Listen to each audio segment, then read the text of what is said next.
every healthcare worker, over time, will become very more familiar with cases of patient demand. But the truth is this, for every patient that go through us seeking better healthcare, but eventually end up losing his or her life, there's a family left behind that will grieve. When I was still in the emergency unit in our sister hospital, I've heard patients ask, how come doctors and nurses will just certify that they give to another patient? They think we don't grieve. We do. We do. But you have to move on, because you won't spend 10, 20 minutes grieving on the loss of a patient, while 3, 4, 5 others need your urgent care. Not that the numbers will increase. You just move on, trying to save another life so that you don't increase the numbers. We do. In an attempt to reduce it, because again, what gives us the strength to move on is how to realize that you did all that is possible based on available circumstances. And I think our different religions also empower us to say, well, God knows best. Yeah. But when you reflect back and you find out that when you were supposed to put on oxygen and the oxygen is there, and because at that time you were confused, or you were supposed to turn the patient to the natural position so that not to aspirate, and you failed this, I think if you have conscience, sometimes you ask the president, we don't want this for our staff, for ourselves, so that we continually remain in a good state of health, to also be able to give assistance to many more that will seek our health care. So the basis of this is to ensure that as much as possible, we remind ourselves where there were defects, we perfect it, and have the confidence to be able to give good basic life support when needed. And if need also arises, we can move to advanced life support.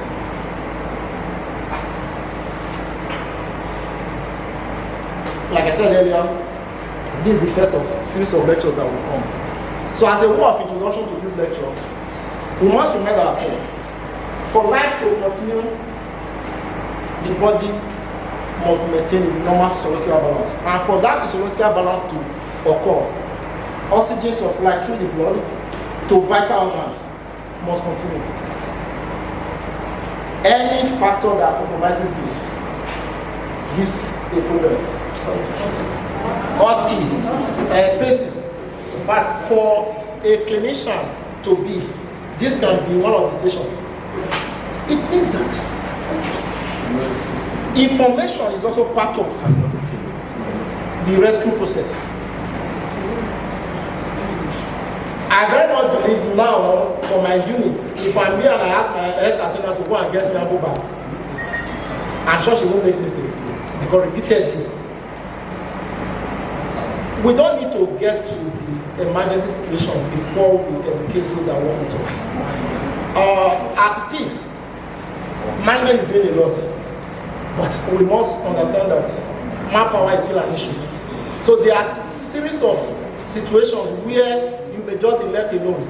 You don't have a nurse, a co-nurse with you, or a doctor or a co-doctor, but those that are working with you are what you normally look at as the non-clinician.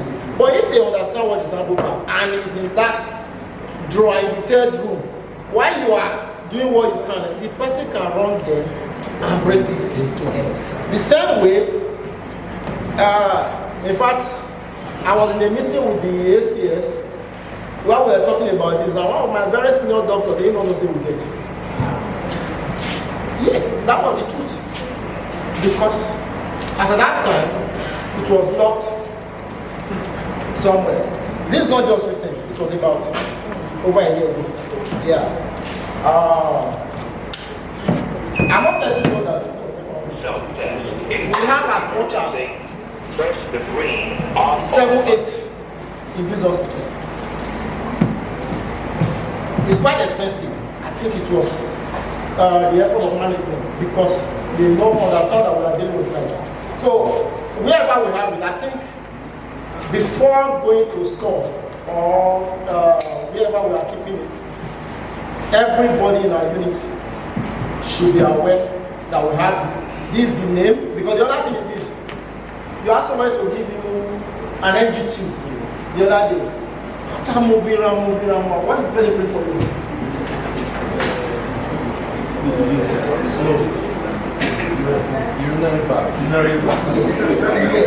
Now, if this was to immediately save life, that is time. That is time. So, yes. So, I would advise that for the unit where we have this, and even areas where we don't have it, they should make effort to go and show to the 𝗕𝗓𝗙𝗘 that work with us. And who knows, you may even be left to driver.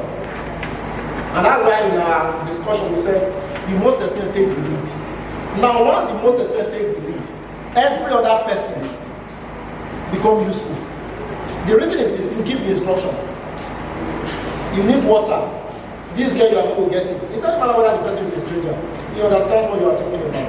So, we, as much as possible, let those that also work with us understand it. It's not meant for just clinicians alone. Outside this environment, almost every event center, eatery, they have, and it's as easy to use as possible. To enable us to demonstrate this first part, before we will use the mannequins and all of that, we've appealed to our brother here, who has kindly volunteered to help us by making himself available. Relax your head. The head is relaxed. The head is relaxed. Now I apply this. The E, then now look at my E. Now, can you see my E? Yes. Can you see my E? There's a difference. Relax again.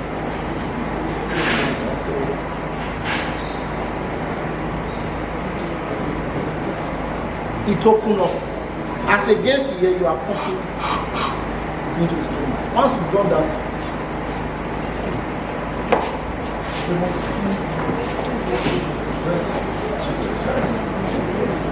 now, the first demonstration will be on a patient that is unconscious, airway and cardiovascular system is intact.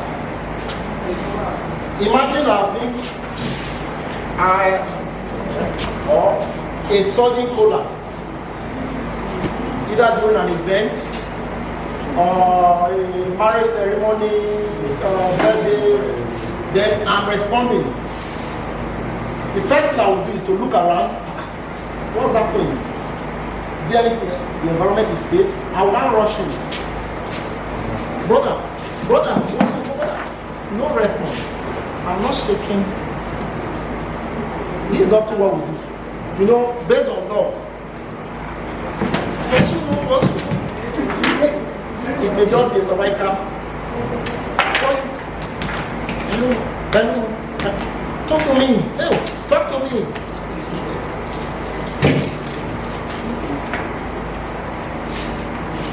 My eyes is on the chest. I can see the chest wall moving. Yes. I can feel there's air. He's breathing. Now I move down here. The pulse is good. The pulse is good. Let's move into the recovery position.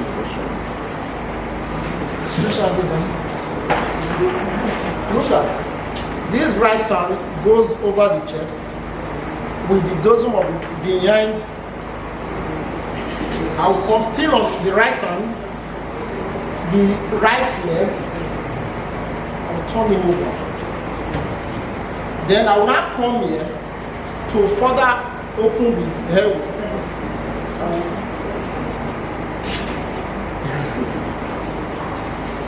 I will wait. I'm calling for help. I'm planning to take sample for. While we are doing that, after like 5 minutes, the pulse is still good.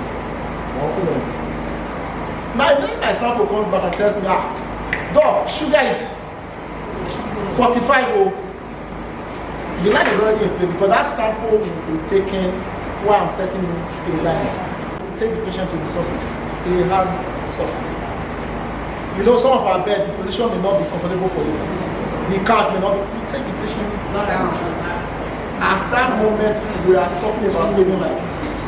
Saving life. It's not a time for unnecessary VIP treatment. So,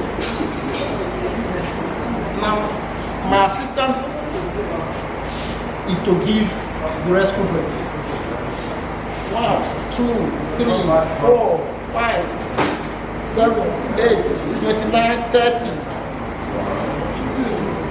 1, 2, 3, 4, 5, 6, 7, 8, 9, 10, 29, 30. 1, 2, 3, 4, 29, 30. 1, 2. I asked Tony to bring us AED. Where is he? Call him again if he has not gotten the 30. 1, 2. Now, AED.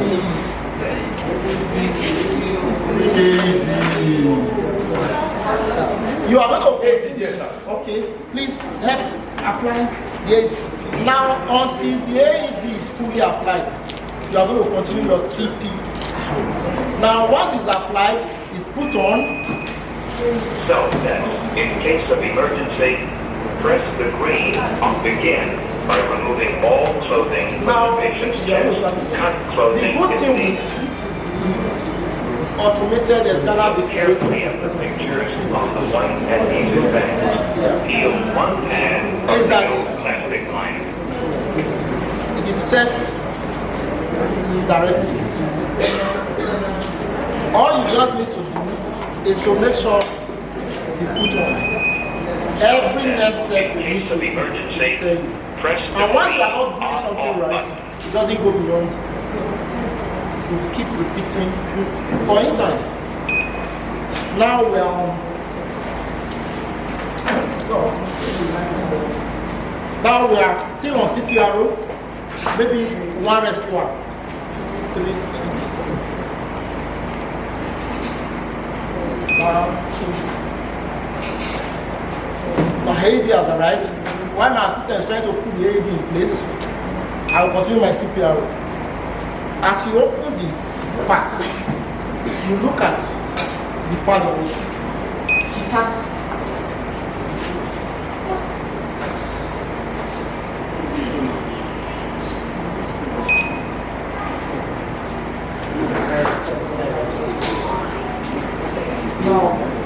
on it, they are bad.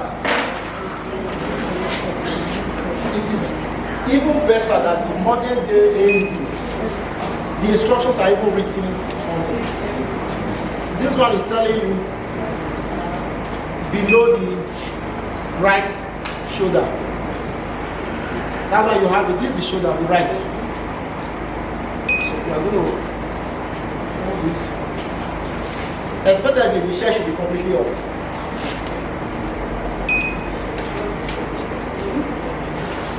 You won't miss it. We are going to have an appointment for all of you to come closer. Even the direction of the electrode is written on it. So you are going to come.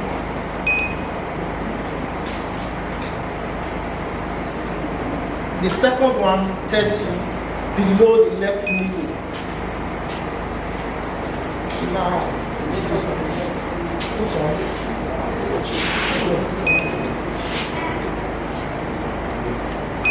Now is on. Begin. Place pad exactly as shown in the picture. Press firmly to patient's bare skin.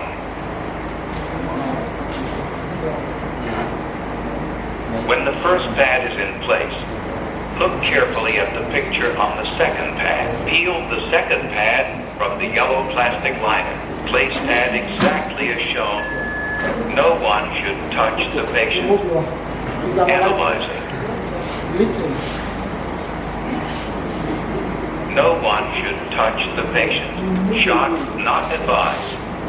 Did you hear that? Be sure emergency medical services have been called. It is safe to touch the patient. If needed, begin CPR. For help with CPR, press the flashing blue button. Now, you continue. You are continuing your CPR 29:30. 1, 2, 3, 4, 5, 6. 1 minute, 45 seconds until analysis will resume. It has its own timing. As I want to just talk to us, 1 minute, 25 seconds for the next analysis. While you are waiting, your CPR will continue. Once it gets to that, 1 minute, 30 seconds until analysis. To enable us fully follow up, we will continue. 1, 2, 3, 4, 29, 30. 1 minute, 15 seconds until analysis will resume.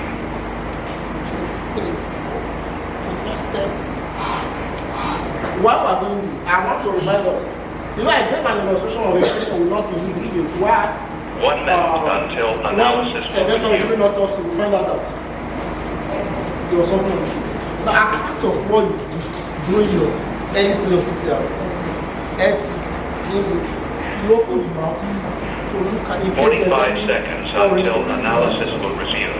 If they are foreign body, depending on the patient you are dealing with, you must take it to consideration. We've had healthcare workers that their hand was almost beaten up by patient. Patient is unconscious. Unconsciousness can result from 30 seconds until analysis will resume. You are trying to put your hand. He sees your stash. Why are you going to cry to that? Until he sees your. So, yeah, there are times that you use 15 seconds until analysis will resume. You understand? To remove. But once you are not sure, no foreign body, your elbow back comes in. Then you start. No one should touch the patient. Analyzing. Not even this table. No one should touch the patient.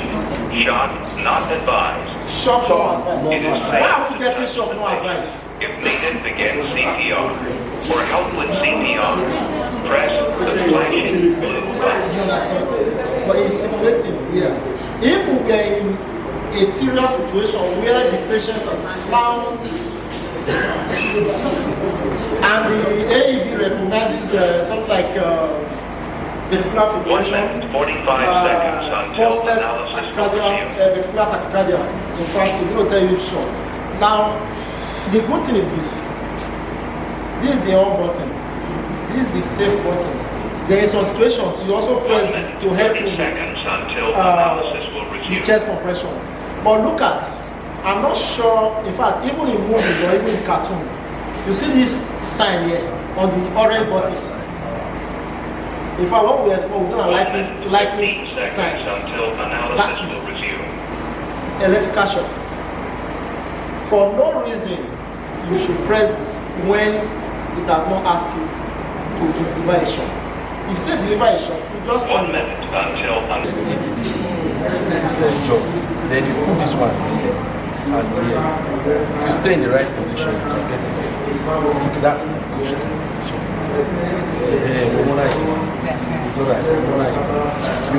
Hey, you raise the No, it's not. You didn't sit.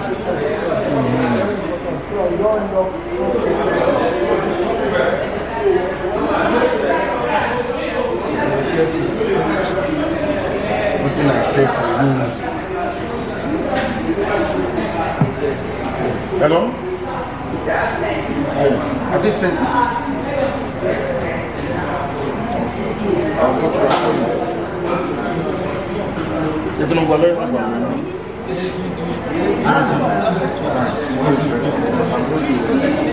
It's going to be the central hospital.